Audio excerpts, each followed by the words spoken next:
It's 9 o'clock and you are looking at that spectacular scene of live shots of billionaire Jeff Bezos' space firm Blue Origin, launching a NASA mission to Mars after 2 abandoned attempts. So third time lucky. You could hear those cheers. Those cheers were real, of all of those people watching from Cape Canaveral, where Jeff Bezos attempted twice to send 2 probes into orbit around Mars, and then you saw that launch taking place. Yesterday's launch was scrubbed because of cloudy weather and an intense solar storm, but that launch has now taken place, and Blue Origin launched the NASA mission to Mars. Extraordinary mission taking place there. And as our science correspondent earlier said, Thomas Moore, he said, tonight Blue Origin can prove it can equal Elon Musk's SpaceX. And we have seen those missions by Elon Musk and his company SpaceX taking place.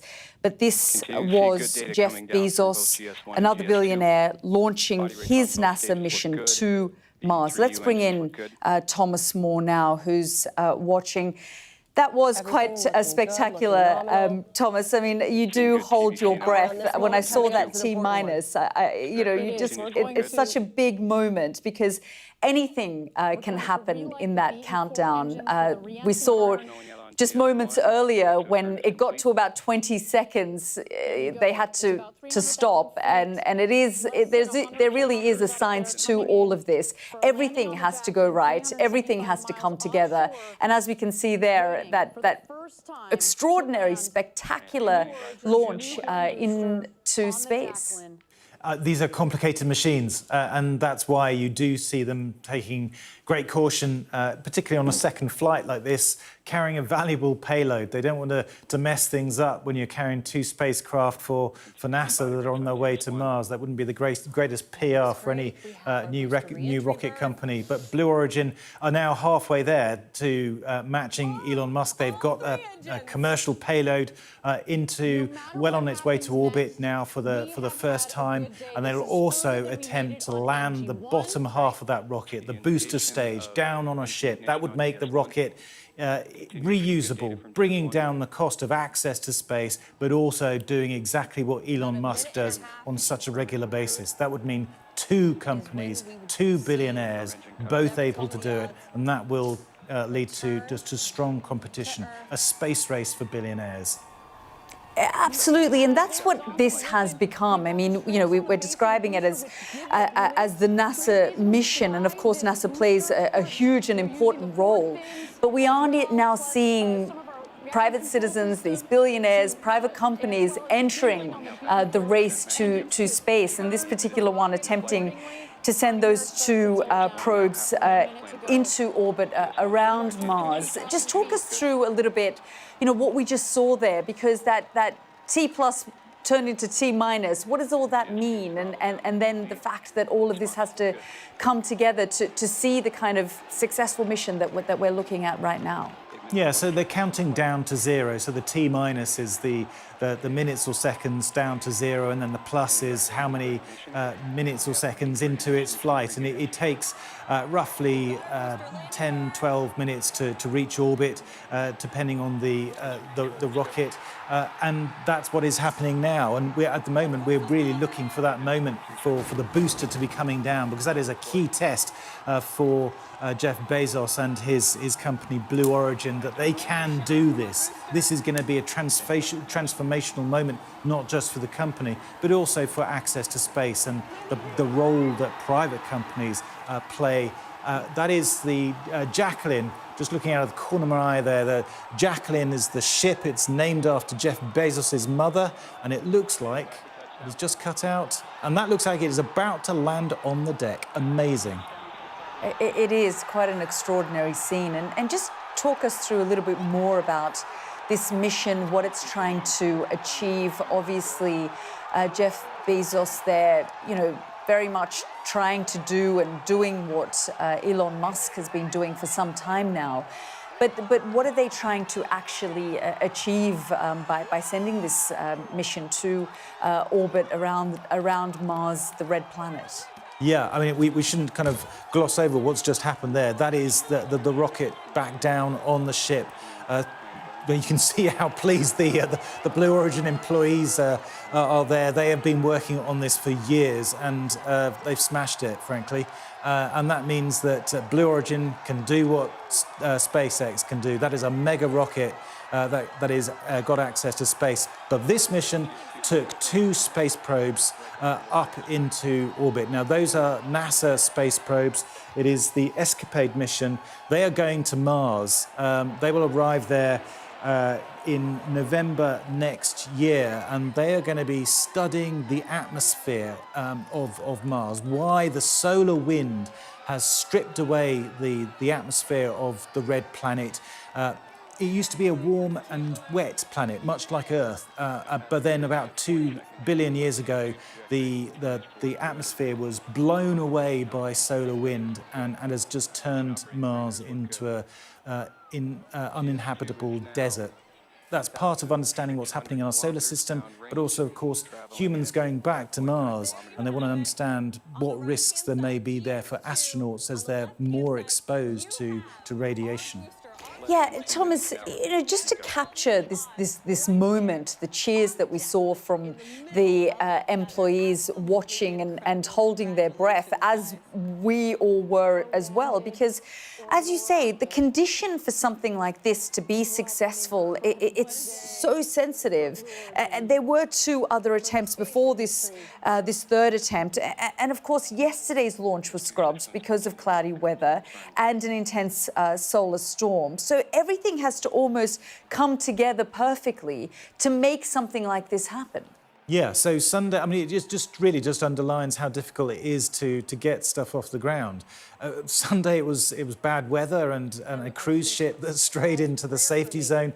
Yesterday there was the strongest solar storm in many years, and that meant that there was a potential risk to the electronics inside the rocket. They decided not to risk it. And then today there's some issues that they still had to work through during the count. But everything's gone really well. Once it was off the ground, it was a textbook launch. And the most amazing things were that they managed to get this rocket to land itself back down on a ship. And that has been quite extraordinary, that it was able to come down from 50 miles above the Earth and managed to hit a target floating out at sea, which is barely 30, 40 metres wide. Quite extraordinary. Yeah, it really is. And just to read some of the things coming through on that live stream that we were looking at, the Blue Origin team, they kept saying that they're getting good data. And obviously we heard all of those cheers from the assembled crowds, which really indicated that everything was going well. Because, you know, as we keep saying, it could have gone any which way. And frankly, in the past, we have seen when these things aren't successful, what a disappointment and upset it is. Yeah, and you know, now that they've done this once, they needed to keep doing it time and time again, really bringing down the cost of space. And think back to the space shuttle, which is not that long ago. That's what, the 1980s, 1990s. Back then, it cost $54,000 to lift 1 kilogram into near-Earth orbit. Now it's down to $1,000 a kilogram. That is the difference that these rockets have made. The reusability is massively bringing down that cost.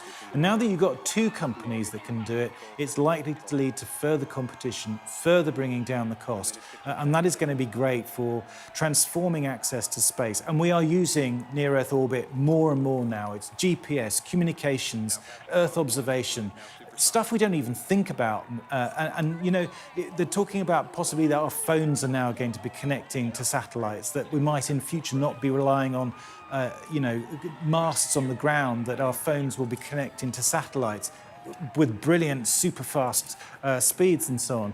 This is the difference that satellites can make, and that needs rockets that are able to go up and down really cheaply, and that's what we're seeing here. Yeah, and the kind of competition that you're talking about between billionaires Elon Musk and Jeff Bezos. Thomas, thank you so much for that update. And you can see those scenes there where the Blue Origin staff were cheering earlier, the crowds that had assembled at Cape Canaveral, where Jeff Bezos attempted and successfully launched those 2 probes into orbit around Mars. And as we said, yesterday's launch was scrubbed because of the cloudy weather and intense solar storm. You can see the cheers there from the crowds, so loud there, so much joy, because as Thomas was saying, this is a very sensitive mission where anything can go wrong. When the weather isn't going right, these things can be derailed. So 3rd time lucky, and we saw there that launch into orbit around Mars.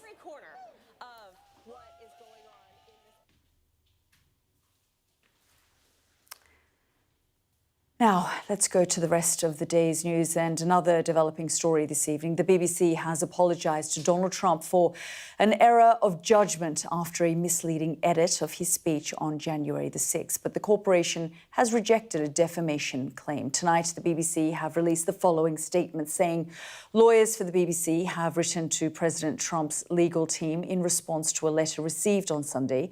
BBC Chair Samir Shah has separately sent a personal letter to the White House making clear to President Trump that he and the corporation are sorry for the edit of the president's speech on the 6th of January 2021, which featured in the programme. The BBC has no plans to rebroadcast the documentary Trump: A Second Chance on any BBC platforms.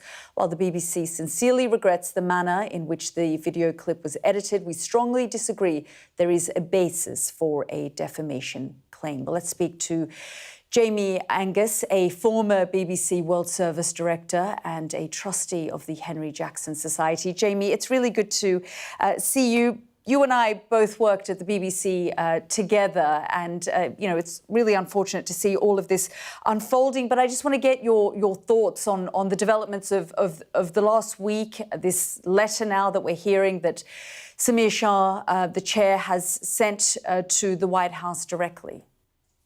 Well, I think the BBC was right to apologise for this edit. It was clearly a mistake. A second incident of a similar edit has come to light in the last few hours on the Newsnight programme. The BBC will doubtless apologise for both. They were wrong. But I'd be very surprised if the president ever got a significant payment out of the BBC. And I don't think it would be appropriate, really, for the BBC to pay public money to the President of the United States. President Trump would, I imagine, have to demonstrate that a meaningful number of people in Florida had seen this broadcast and had their views of him negatively affected by that. And I'm not at all convinced that that will be the case. But on the narrow issue, I think it's right that the BBC's apologised for it. It's clearly been a very, very difficult week for BBC News. And I think the questions now move a little more to how does the BBC and BBC News begin to rebuild and reflect on really what's been a series of criticisms about how it thinks about editorial stories and kind of weaknesses in its editorial treatment of particular issues. Yeah, Jamie, how do you think that needs to sort of take place? Because you have been at the top of the BBC at different points when different types of scandals have erupted, and the BBC has managed to ride that storm. Do you believe that this will have a longer-term impact on the BBC and its journalism going forward? And then a wider question about journalism as a whole and public service. Well, I think it's right that the BBC does reflect on the issues that have been raised over the last couple of weeks. I mean, let's not forget, Yalda, these were internal evaluations of the BBC's own journalism carried out by its own board. And if you take, for example, the question of President Trump and how the BBC treats and treated President Trump, I think the report from the BBC board raises legitimate concerns about the diversity of thought in BBC newsrooms about the president and about the situation in the United States. You and I know that attitudes in the BBC newsroom towards President Trump probably range from pretty critical to highly critical. And to be fair to staff working in BBC News, those are the kinds of views that are broadly reflected across the UK population who have a very different perception of President Trump. to here in the United States. And I'm speaking to you from New York. And I think what's really, really striking when you spend, as you know, when you spend time in the United States, you spend time talking to the very many people who voted for the president this time around, the previous time, and in 2016.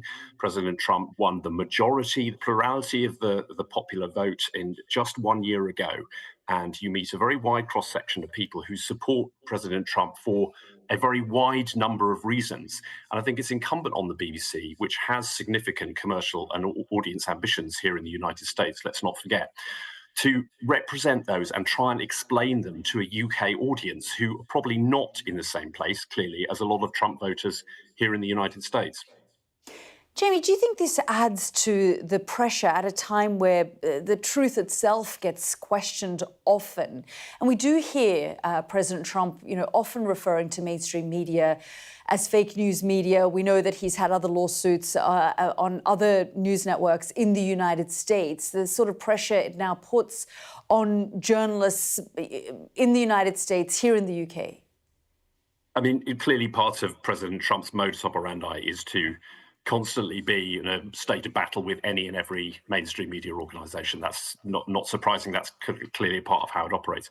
I don't think in the long term it's in neither the BBC's interest or in President Trump's interests for the two parties to be at outright war.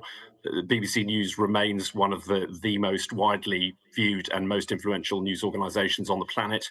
It has a huge responsibility through the BBC World Service to broadcast news, publish news in multiple different languages all around the world. Here in the United States, President Trump has pretty much closed overnight all of the US government, international broadcasting through Voice of America and many, many others, which leaves the BBC in a really, really important position in explaining the United States to the rest of the world and actually explaining how the United States is perceived to Americans who are interested in consuming the BBC. And, you and I know that BBC, almost uniquely in the US, is perceived as above the sort of narrow partisan fray. It's seen as a kind of honest broker. And I think one of the risks from this story is that the BBC starts to lose that halo in the United States. It's really, really important that audiences here trust the BBC and continue to use its services. Jamie, good to see you. Thank you so much for joining us. Andrew, thank you. Well, let's speak to Emma Birchley now, who joins me live. And Emma, Jamie Angus there was alluding to a second issue that's come up. I mean, in some ways, if you were to go digging into any news organisation, frankly, these sorts of edits do take place. But just bring us up to date with what has happened here. So we're talking about the same speech by Donald Trump in January of 2021. We are talking about a second BBC flagship programme. Now, all the furore over the last week or so has been about that Panorama episode that went out in October of 2024. Now we are talking about Newsnight, a programme that went out in June of 2022. In both cases, a chunk was taken out of the speech by Donald Trump over a 54-minute period. It's not exactly the same edit, but it does the same thing, which is change the meaning of what Donald Trump had said. It basically made it seem as if he was urging supporters to walk with him on the Capitol building and to basically riot. He was very unhappy with that, and it was made very clear by one of Donald Trump's lawyers that something needed to be done. There needed to be an apology. There needed to be a retraction of what was described as a false, defamatory, disparaging and inflammatory statement. And then there was that threat of the lawsuit of $1 billion. Well, the deadline for that was Friday evening, 10 p.m. We now know that there has been a response from the BBC, at least on the matter of the Panorama episode. The first statements coming through, apologising, making it clear that it would not be shown again, that episode of Panorama. And then a matter of minutes later, a second statement, which made something else very clear. It said, while the BBC sincerely regrets the manner in which the video clip was edited, we strongly disagree there is a basis for a defamation claim. So the president gets what he wants in terms of the apology and what he wants in terms of guarantees that it won't be played again. but making it very clear, the BBC, that they do not think that there is a case for a lawsuit for $1 billion, and they most certainly will be pushing back on that. And now they've got to deal with the whole Newsnight programme too. Emma, thank you so much. Let's go straight to our US correspondent, David Blevins. And David, we're just listening there to Emma talking about the statement from the BBC, the apology, the fact that they have pulled down that piece and it won't be airing again. Has there been any kind of response from the White House? Well, we've reached out to the White House. They say there will be no comment from them, that this is a matter for the president's private counsel. But of course, the big question is, how will he respond? I think we can assume he will welcome the apology. He will welcome the fact that they're not going to show the programme again. But as you and I know, Donald Trump is a businessman. He is seeking a compensation, and the BBC is dismissing his defamation claim. It may surprise some people that his threat to sue the BBC has not gained as much attention on this side of the Atlantic, and there are various reasons for that. Of course, Donald Trump has a record of threatening to sue media organisations he deems biased and then never actually filing the lawsuit. When Paramount paid him $16 million over how it edited an interview with his election rival Kamala Harris, for example, or when Disney paid him $15 million over how ABC News had reported a court case against him. They were settlements, they were not courtroom victories. And of course, there is no guarantee he would win. He would have to take this case in Florida. So he would not just have to prove that the BBC was available there, but that enough people saw this programme to cause him reputational and financial harm. And of course, the BBC, like every media organisation, is protected by First Amendment rights under the US Constitution, and it is notoriously difficult to prove malicious intent against a public figure. So ultimately, he may not be very happy with them for dismissing the defamation claim, but at the end of the day, the apology and the commitment to take the programme off air may be better than the alternative. David, thank you so much.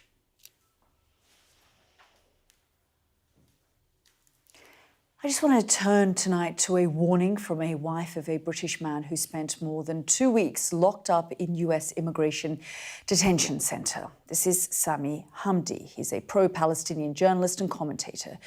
The US State Department deemed him a threat to national security, and after a campaign by right-wing activists, his visa was revoked and he was detained by ICE agents in California. Today, as he returned to the UK, his wife accused the British government of failing to protect its citizens from detention abroad. Sami describes being shoved into a black car, like in the movies, and being kept handcuffed for several hours. He and his wife spoke to me in their first joint broadcast interview. Have a listen to our conversation. It came as a bit of a shock when I went to San Francisco airport. I'm looking up at the gate D38 to fly from San Francisco to Tampa to give another lecture. And then suddenly somebody walks up and says, "Excuse me, your visa's been revoked." And then I look at the memo from the State Department. There's no reason why. Nothing's been stated. It hasn't said any of the things that they would later go on to say online on social media. And then as they escorted me outside of the airport, there was this black car, the kind of things you see in the movies. And they told me, "Get in the black car." And it had tinted windows and everything. And I said to them, "I'm not getting in a black car just like that. I'm a British citizen. I need to call someone." They said, "You can't call anybody." And then I told them, "Well, I'm not getting in the car." They said, "You have 1 minute." So I called the CARE, the Council of American Islamic Relations, which is a civil liberties organization. Then when I asked them, can I call my family to let them know I'm okay, a lady from behind grabs me, pushes me on the car and says, "All right, that's enough, you're under arrest." And she puts the cuffs tightly behind my back, puts me into the car. And then for the next 6 hours, I'm loaded in the back of a van later in this very, tight, claustrophobic place. They don't tell you where you're going. They didn't let me call a lawyer. Even when I got there, I told them, "Can I have my phone call now with my lawyer?" They said, "You'll get it, you'll get it." I had to call the lawyer at my own expense later.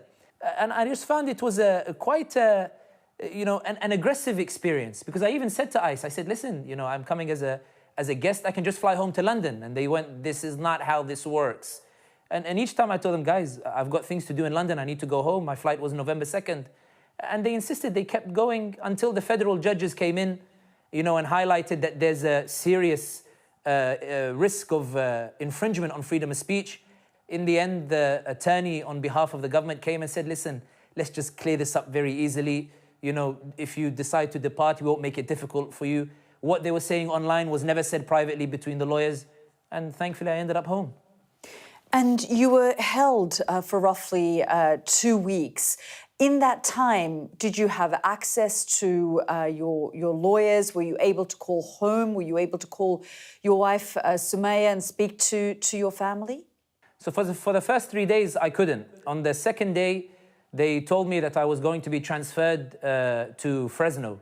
And I didn't know what that meant. The other inmates were warning me. They said, listen, what they tend to do is they tend to relocate you to different facilities to frustrate your ability to go to the courts. So when I informed my lawyer on the second day, I finally managed to get through on a 3-minute phone call with my lawyer. And the lawyer went to the judge and asked for a restraining order on ICE.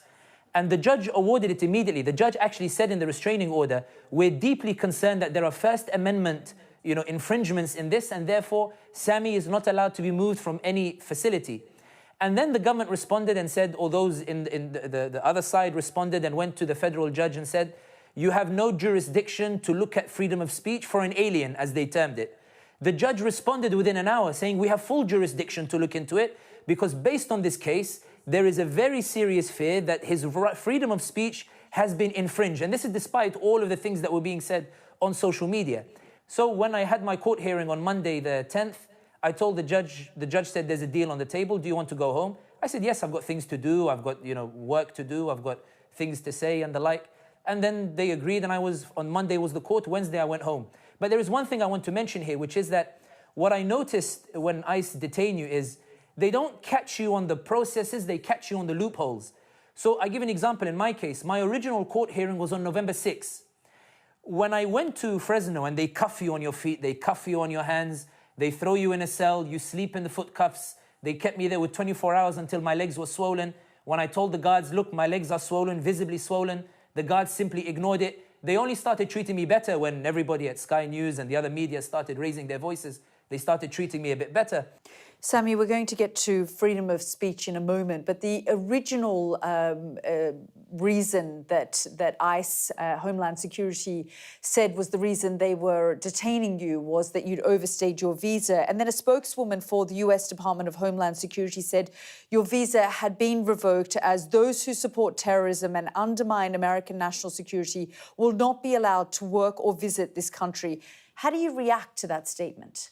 One of the things that was quite fascinating is that I didn't have much access in terms of what they were saying outside. So I can tell you what they were saying privately. Privately, there was no mention of any terrorism whatsoever.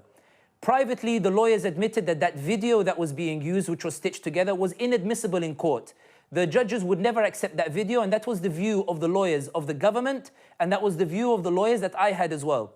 If they believed what they were accusing me of publicly, they would have had no hesitation to charge me with it on the actual document. But not once did they mention it privately. Not once was it mentioned in the court. Not once was it put in the charge sheet because they knew no evidence existed of any of the accusations they were making. And in the end, the deal was about face saving.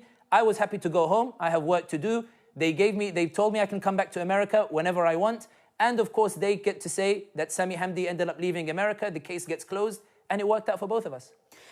Sami, the video that you refer to is something that was it was shared, a video clip by the pro-Israeli group Memory, in which they said that you praised the October the 7th Hamas attacks and that you're heard asking members of the audience whether they felt euphoria. What do you make of a suggestion that these comments were the reason for your detention? And I know you say that it wasn't raised during your legal battle to come out of detention, but this was one of the things that was raised, this video clip that was widely shared of you celebrating October 7 attacks and asking the audience if they felt euphoria. I think those who saw the video will see that it's stitched together, and those who listened to the full 2-hour lecture we'll see that in the very same lecture, I condemn the violence. But what's also worth noting is that the act of stitching a video together in that manner is something that made the bosses at BBC resign when they did the Panorama documentary with regards to Donald Trump. In other words, being very much aware that that sort of manipulation of a video is enough to get the bosses of BBC to resign and also force a lawsuit from Donald Trump itself, which is why it was considered a moot point. I did not say anything that they accused me of saying. The video was clearly doctored and clearly stitched. The lawyers did not take it seriously. Neither did those in the media who later reported, clearly demonstrating that it's an infringement on freedom of expression with regards to Palestine, which is why I was detained in the first place. And that's why I think what they sought to use as evidence was categorically rejected by anybody with a serious attitude towards law and legal justice. Sumaya, we've spoken to you whilst Sami was detained.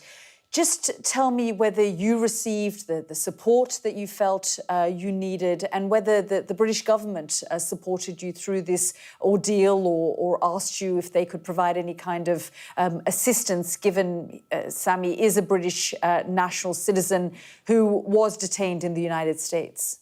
I have to say, while the staff at the FCDO have been friendly and have tried to help, the assistance that we received from the British government really, I would say, was really very disappointing, if I'm being completely honest.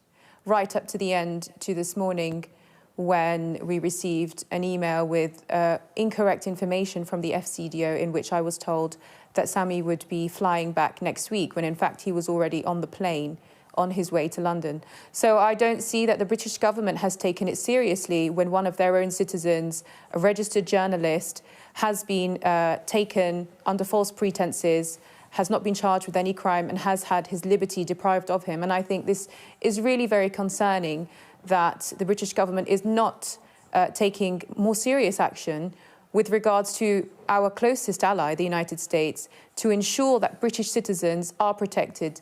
And I would say to British citizens who value their freedom of speech to be very careful, because, you know, you've got the World Cup in the United States coming up next year. If this could happen to Sami, there on a valid visa, a British citizen, a registered journalist, then it could very well happen again. And that's the last thing that we want to see to happen to anyone. We wouldn't wish this on anybody. Sami, just finally, do you believe that pro-Palestinian foreign nationals are at risk in the United States and perhaps elsewhere? It wasn't me specifically who was being targeted. I think that the attack came because of a lashing out, a hysterical lashing out on the part of the pro-Israeli lobby, that they are losing the American public opinion. This was less an attack on me and more an attack on the fundamental rights of American citizens. It was an attack on the freedom of speech in America, because there is a concern in the pro-Israeli lobby that all the polls demonstrate that they've lost the American public. All the polls show that this new generation of Americans are no longer pro-Israeli. In fact, they're much more pro-Palestinian than the generations that were there before. The issue was less about what Sami Hamdi says or what any pro-Palestinian is saying, and more to do with why are Americans listening? How can we stop them listening? How can we stop this engagement between pro-Palestinian activists and ordinary Americans? It's not an onslaught on Sami's rights. It's an onslaught on the rights of the British and the Americans, or the onslaught on their rights and their freedoms, an onslaught on their right to hear the truth of what's happening. The risk is not on the one who goes to America. The risk is now for the pro-Israeli lobby, because they are collapsing rapidly as a result of good people hearing the truth. That was Sami Hamdi and his wife, Sumaya Hamdi, speaking to me a little earlier. Well, we approached the Foreign Office for comment, but haven't received any response yet. This is The World with me, Yalda Hakim. Next up on the programme, Sky News travels with a specialist unit tasked with crushing illegal migration out of Libya to Europe. Alex Crawford's special report is next.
We are under Israeli military restrictions in terms of some of the things that we can film, but it's important to be in there.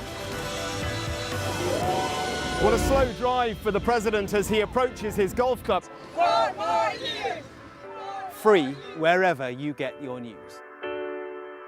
I'm Mark Stone and I'm Sky's correspondent based here in Washington, D.C.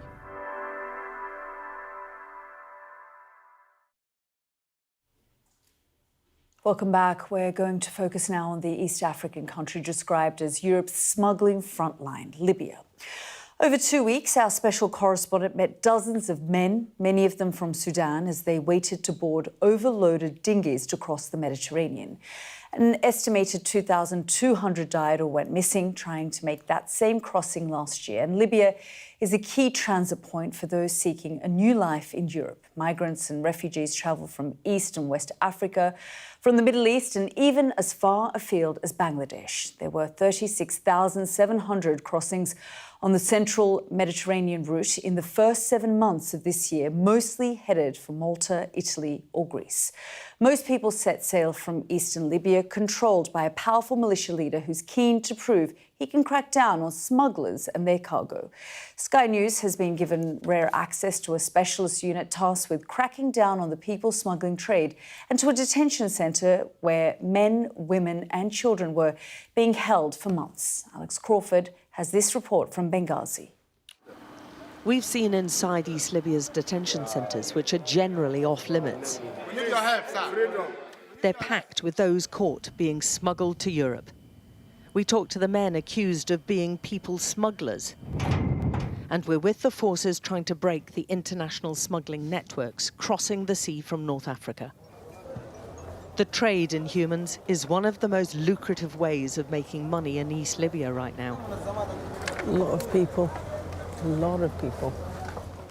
Amongst the shops and cafes, out of sight of our cameras, underground smuggling outfits are plotting to move the most desperate illegally across borders.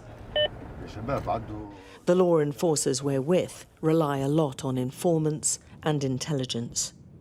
They've been watching some locations which they believe to be suspicious and full of people who are going to try to cross the water, and we're going to go with them. They go heavily armed. There's a huge amount of money at stake here and unscrupulous people. They've no idea what they're heading into. But they find some women.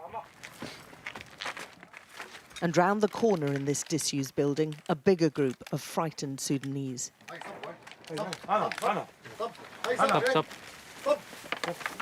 They've been abandoned by the smugglers they paid to get them on small boats across the Mediterranean. It emerges among them are young children and at least one pregnant woman. They've been here for 2 days, waiting for the smugglers to collect them after travelling for weeks out of the war zone which is their home. They tell the officers they've come to Libya to escape the fighting and were duped by smugglers who took all their money and maltreated them. It was very difficult, one woman tells us. We were very hungry and they were beating us to tell us to run more quickly. They won't give any details about the smugglers, but it's hard to imagine they got here without a Libyan connection. A lot of tired and exhausted people there, having spent 18, 20 days on the road, now being taken off to the detention centre. The night's work isn't over yet. The hunt goes on for the missing smugglers.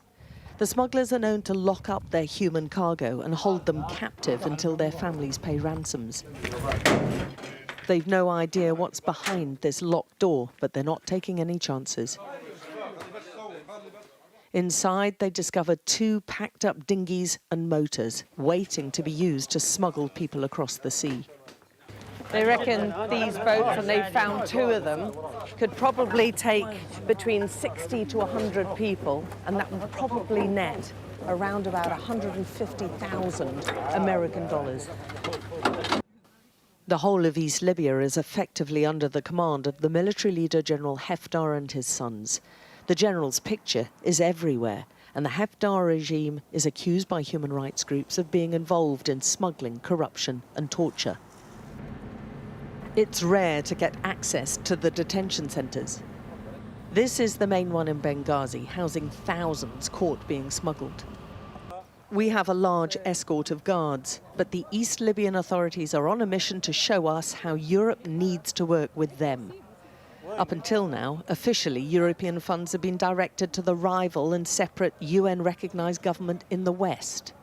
You see all around, there's lots of building work being done because they're renovating this place, they're expanding it. This is a problem that they clearly see they have to make way for, prepare for, because it's not going away anytime soon. The detainees spend most of their time locked up. Our visit is an exception. They tell us about a lack of food and little to drink. And amongst the women, there are multiple children and babies. Many have harrowing tales of their journey this far. My daughter was raped, she tells us. We just want to be free. A number of these young women who are from Somalia say they've been abused by the smugglers and tell of relatives who've died on the way.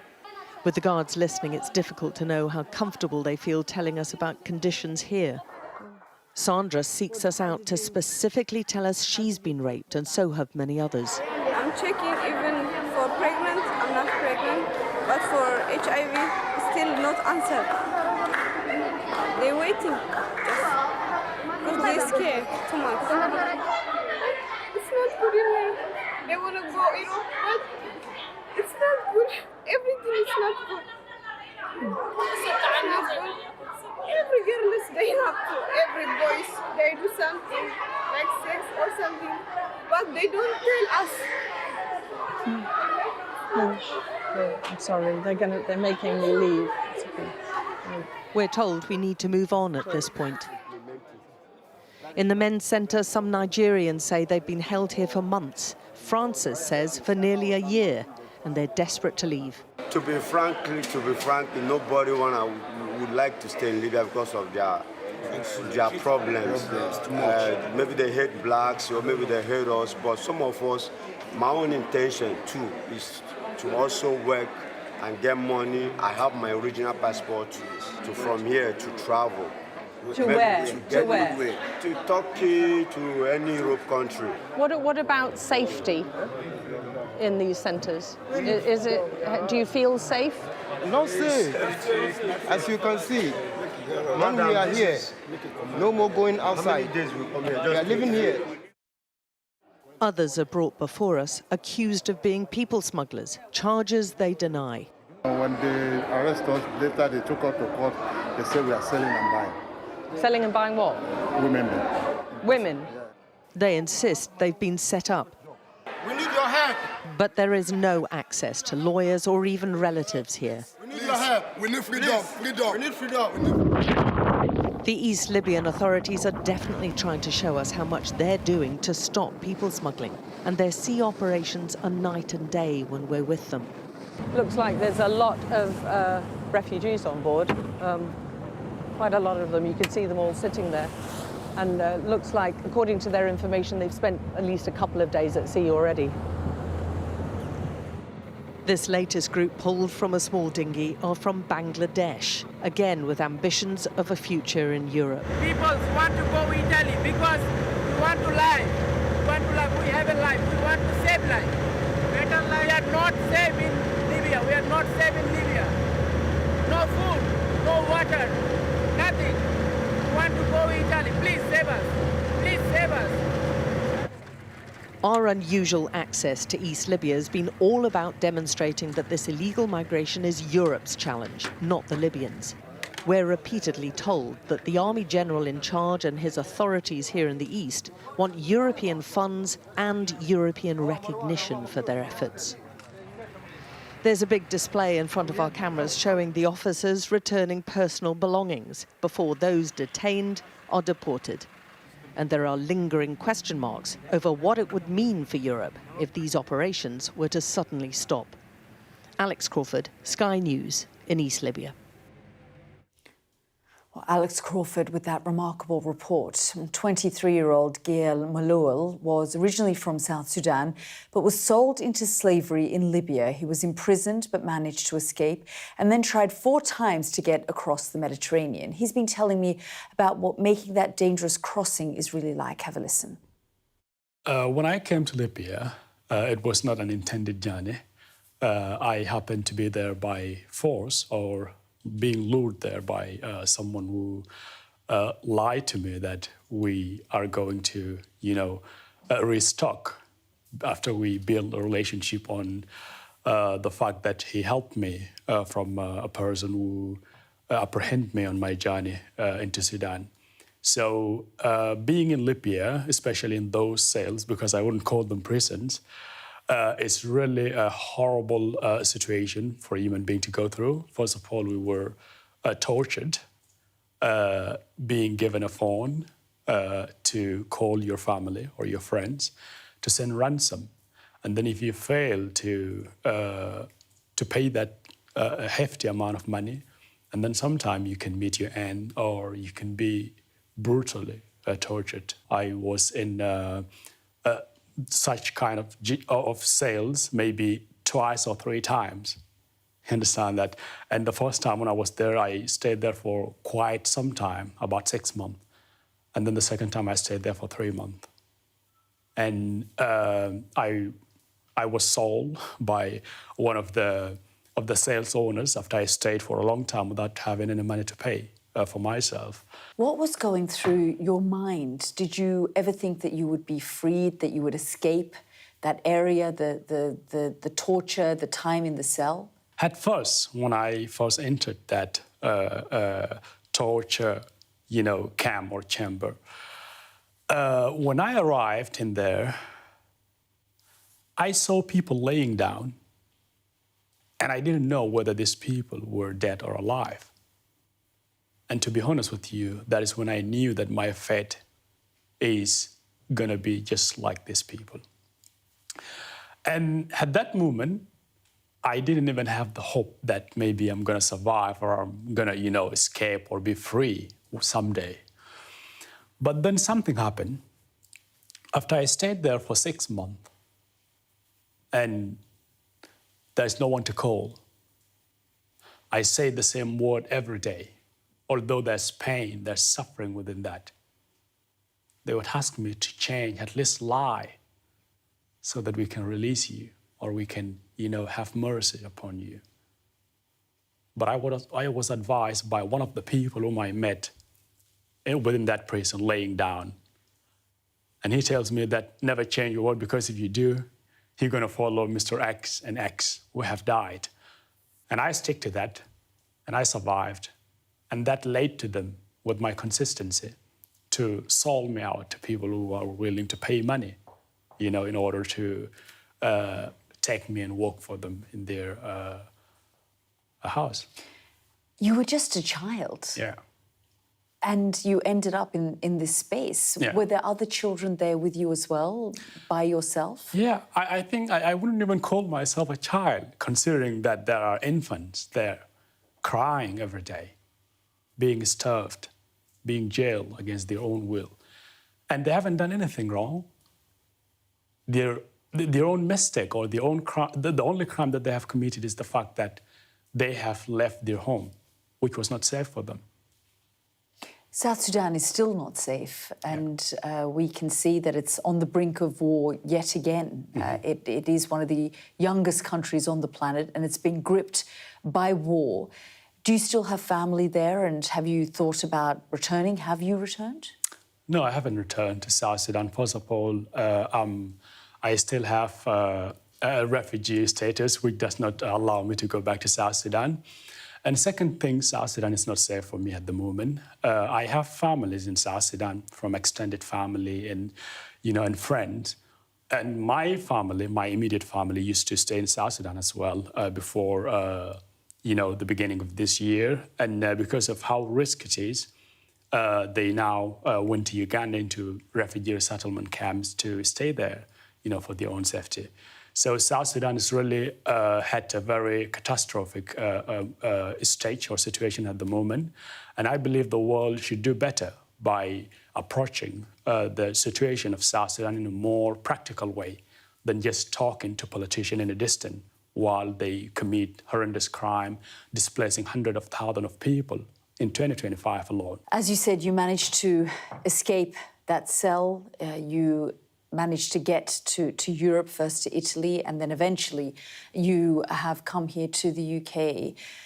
What would you say to others trying to come to this country, fleeing their home countries, and also the feeling towards those who do enter this country, the conversation around immigration and you know, the animosity around this issue? Yeah, I don't think I'm in a position to advise anyone who want to come or don't want to come, because that is, you know, their own intentions or their own desire or what they want with their life. But what I would say is, if someone asks me, is that, you know, the sentiments towards refugee and immigrants right now in this country is really in a very bad shape. And I say that because of the massive hatred that is out there online being preached by people against innocent people like myself. And the policy that is on the rise right now that advocate for, you know, divisions, that advocate for othering, finger pointing on other people that could not even be the actual problem of you know, whatever they're talking about. I believe we should do better as human beings, and we should accommodate each other. And refugees are just human beings like us. And all they need is safety. All they need is peace and security, which is a human right. And a human right cannot be taken away from them. If you do attempt that, and then you're not of any different to the person who inflicted all this pain and destruction into their life. That was Gail Maluel speaking to me a little earlier. And you can watch Alex's full documentary about Europe's smuggling frontline by scanning the QR code on your screen now. Let's just recap those extraordinary images we brought you at the top of the programme. Let's have a look at that launch that took place earlier, about an hour ago or so. If we can just play that now. 3, 2, 1.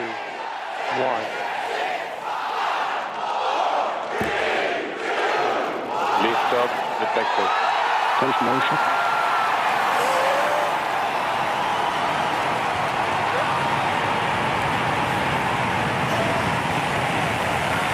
You're going to have cleared the tower.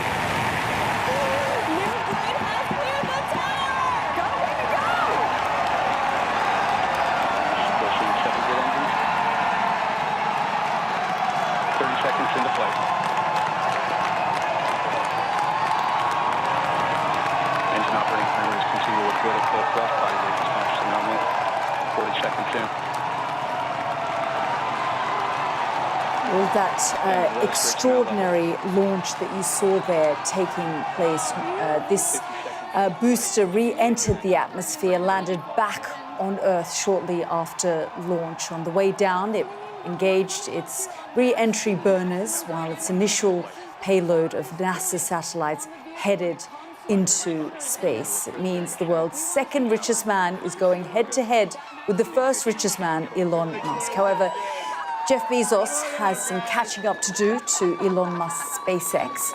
So far, his Blue Origin company has been focused on space tourism with the smaller New Shepard rocket. So all of those cheers taking place, you're looking at these images that took place much earlier, where he sent off Blue Origin with his now wife, Lauren Sanchez there, and Katy Perry. This was a launch that had taken place several months ago.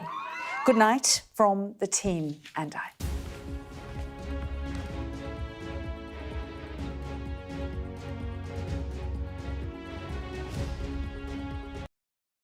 What might happen if Russia attacked the UK? This is clearly an enormous show of force. It is definitely out of the ordinary. We ran a war game with former ministers back in the hot seat. Ben Wallace. Amber Rudd. Jack Straw. It's the kind of war game that's genuinely tested inside government. The Russians are signalling that there may be an attack. Russia knows our weaknesses, but do you? I'm Deborah Haynes. From Sky News and Tortoise, this is The War Game. Listen wherever you get your podcasts. We are under Israeli military restrictions in terms of some of the things that we can film, but it's important to be in there. What a slow drive for the president as he approaches his golf club. 4 more years! Free wherever you get your news. I'm Mark Stone and I'm Sky's correspondent based here in Washington, D.C.